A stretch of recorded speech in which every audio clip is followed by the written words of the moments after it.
Hello and cheers, people. On a Thursday, is it the 21st of July? Yes, it is. Cheers. I'm up early so I can enjoy that morning sunshine before the heat really makes things insufferable. Folks, I want to thank you all for just being here with me. And if you haven't watched the most recent guest interview that I did yesterday with Greg Eklund, you really ought to watch it. Okay. Am I plugging my own channel now? No. What I'm doing is telling you that these conversations that I'm having with folks are good and informative. And I really enjoyed my visit with Greg yesterday.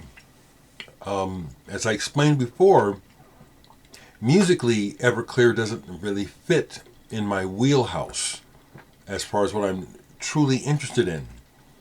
The Greg Eklund interview came about as a result of friendship and also respect for him as a musician. I met him through his wife, if I can just explain. Greg and his family moved to Omaha when his wife got a job curating or doing some kind of programming for the Bemis Center for Contemporary Art here in Omaha. I've worked with the Bemis and I'm an alumnus artist, resident artist there.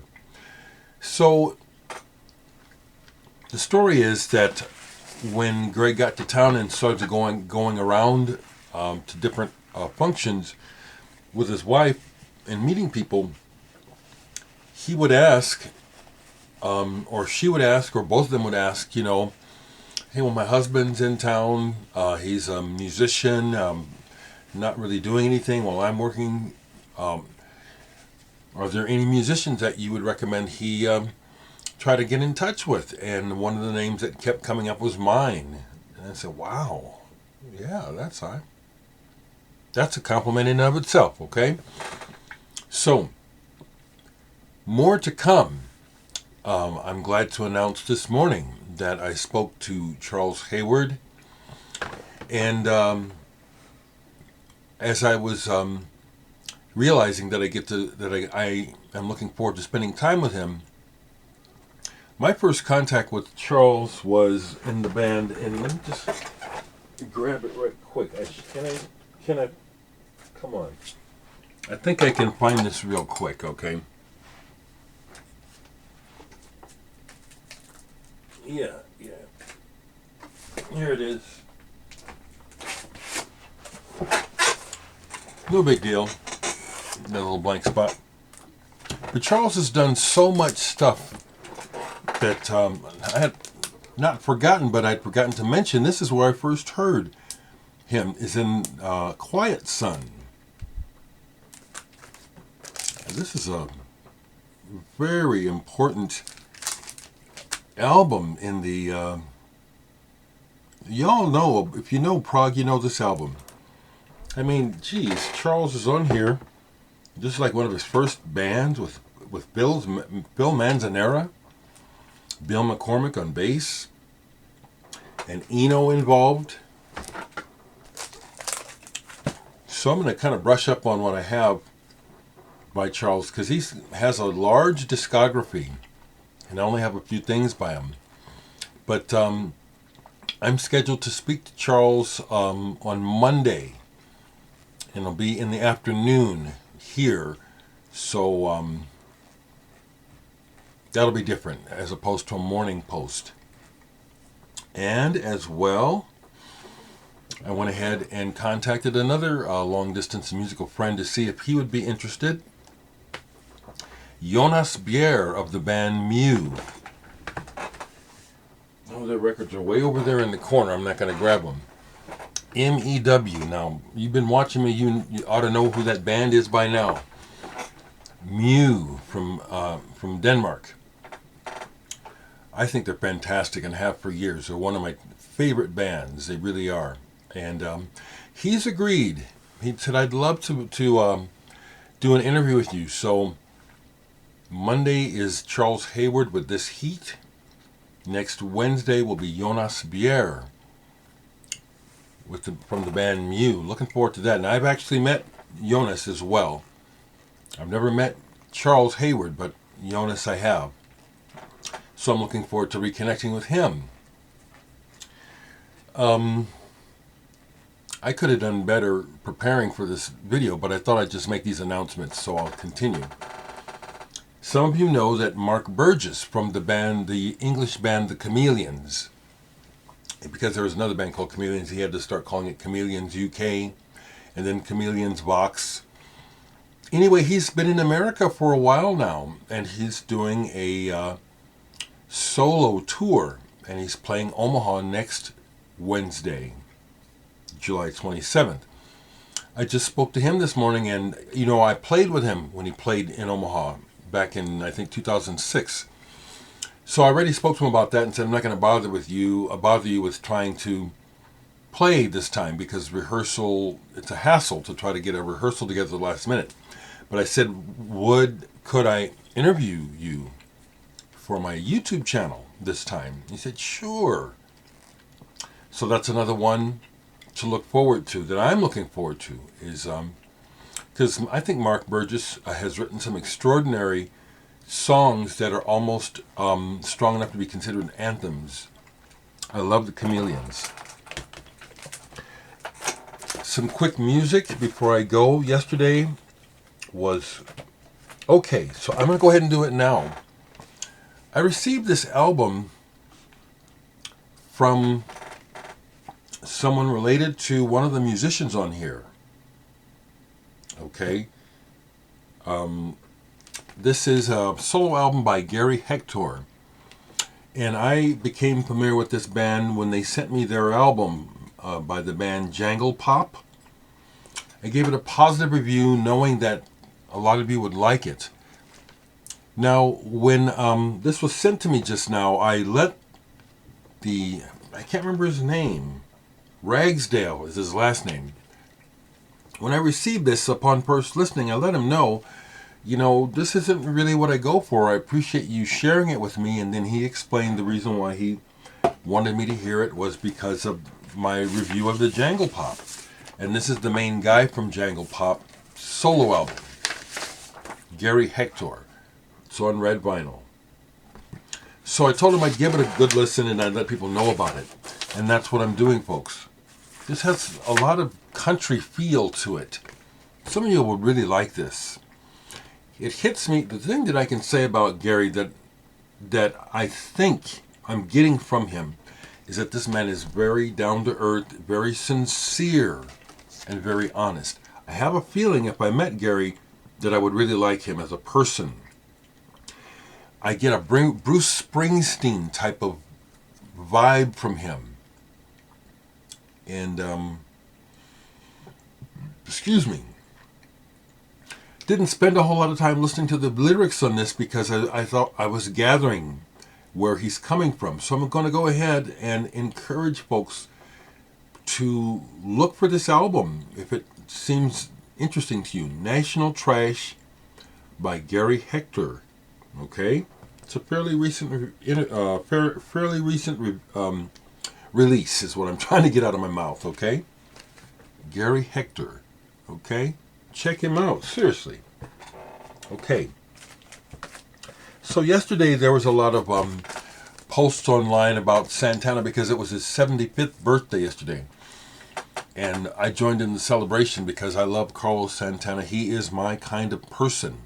Here is, this may be my second or third copy of this album, Santana 3. And I don't have all my Santana albums anymore. I've had so many. And I got them when I was so young that, I trashed them, playing them to death. Saw Santana a long time ago. He is an international treasure, in my opinion, as a human being, beyond being a great musician and amazing guitarist. This album still can create goosebumps. Everybody's Everything, or however you say that. It's a joyous track. So I really enjoyed that. And pulled this because I couldn't remember what it sounded like. Oneness by Santana. Oneness. Silver Dreams, Golden Reality. This is at a time when he was doing the guru thing. And so he's using his Devadip name on here. This is excellent. This is excellent. And there's some real proggy fusion tracks on here. And some real hot just moments where Carlos Santana is so good. He only has to play one or two notes and he'll just burn the your eyebrows off with the intensity. One of a kind. Fantastic musician. So I got into that. Okay, so I'm doing really good this month with record buying because I have to keep it down. I've got to, for a number of reasons, I've got to keep it down and I spent too much last month. So Homer's Records do a fairly regular update on Instagram. And the update that I watched the most interestedly is in their used section. And second to the last update, they showed this.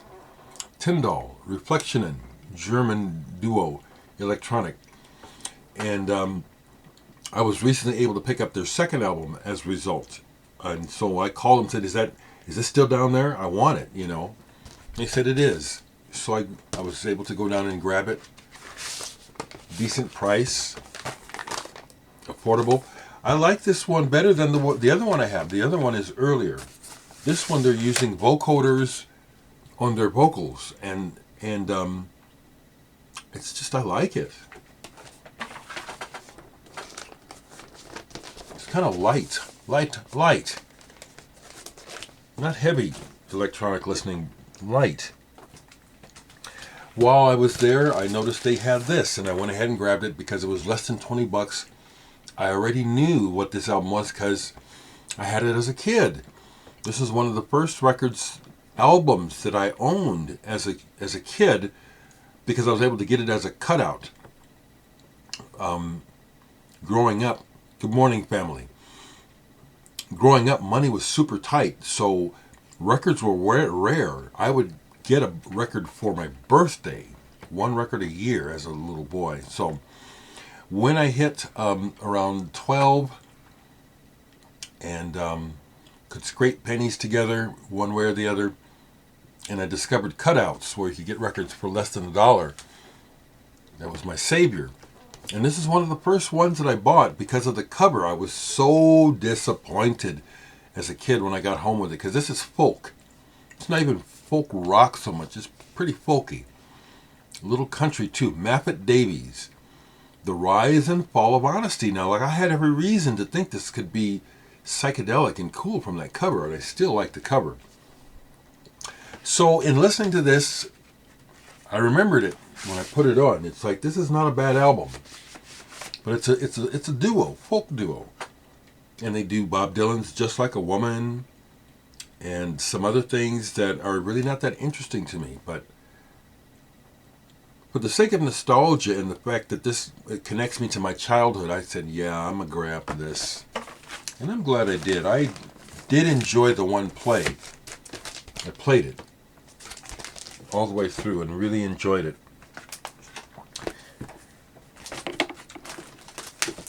The last things that I'll show that I honestly listened to last night, I just get in moods, And it was time to go heavy for a minute. So I listened to Heavy Rocks by Boris. You can't see it, but it's on the cover, Boris Heavy Rocks. I'll take it out of the plastic, try to show you. Apparently, a new Heavy Rocks, there it is about to be reissued by the band. And this is one of my favorites by Boris. I have several of their albums. They have a bunch, so I don't have them all. This one I like a lot. Interestingly, Boris are very non-mainstream. And this album is really heavy, but it's recorded in a strange way. It does not really accentuate, to my ears, all the sonic possibilities of the heaviness of what's going on. I'd love to remix it myself. And actually, when I play it on the computer, I EQ it because I want it heavier, bigger bass on it. The other thing that I played was my introduction to Meshuggah when this came out, Obzen, and I was so happy that I could find it on vinyl. Red vinyl, too, because these are hard to find. And this is just one of my favorite bands. I'm using that word, but I don't know what else to say. I like what they're about. Their inventiveness with rhythm, their riffs, even the vocals, and the whole thing. What a band. Okay, just the lyrics on the inside. Meshuggah, I recently picked up their latest album on vinyl. And I love the progression of the music. Great band, great band. I'd love to see them live. I would love to. So that's what I have to share this morning. And like I said, if you haven't watched the Greg Eklund interview or the one with Floyd Norman, my brother-in-law, the Disney legend. Before that, the one with Didier Malherbe from Gong. Gong, people. I talked to the man from Gong. Come on, yeah. I just want to show just a couple. Gong are also very important band to me. This is their first album. When I got to see them in '96, I got it signed. I spent the afternoon with the band. Up until the show, I was with them that day in Kansas City. Didier was so kind to me. And his sound, he was there from the very beginning. And his sound as a saxophonist and his personality is central to the Gong mystique. There he is on the end.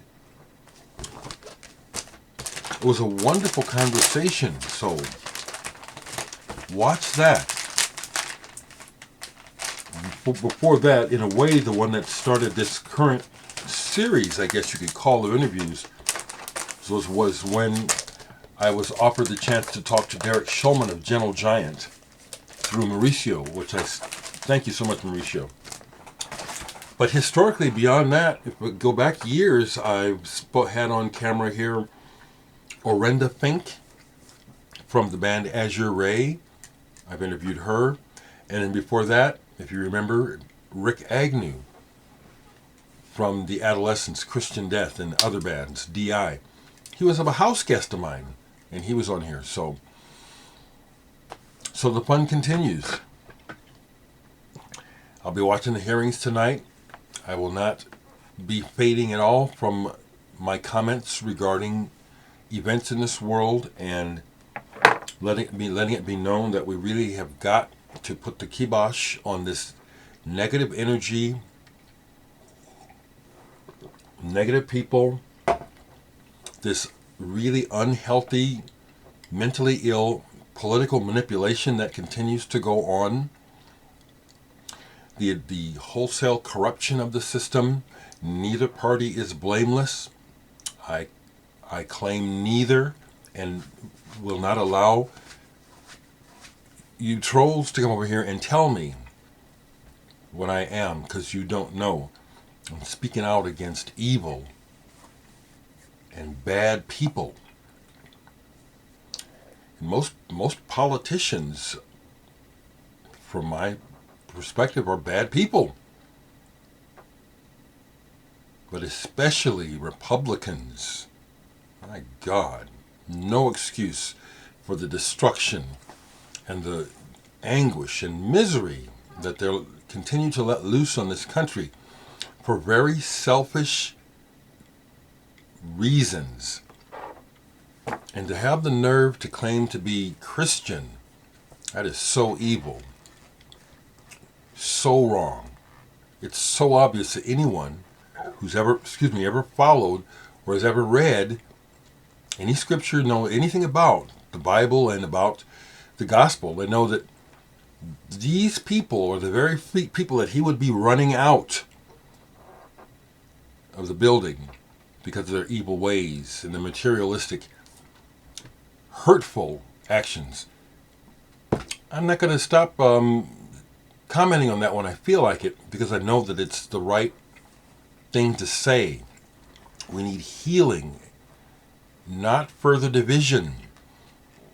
The average person that continues to parrot negative rhetoric, especially right wing, left wing, either, but especially the right wing is what's dangerous. I'm calling you out because you're mindless. You need to wake up. Yeah, that's where I'm at, okay? Send me a message of love. Send a message of healing. Let people know that you're a decent person. We don't need problems. We have too many as it is. Okay, I'm done. See ya.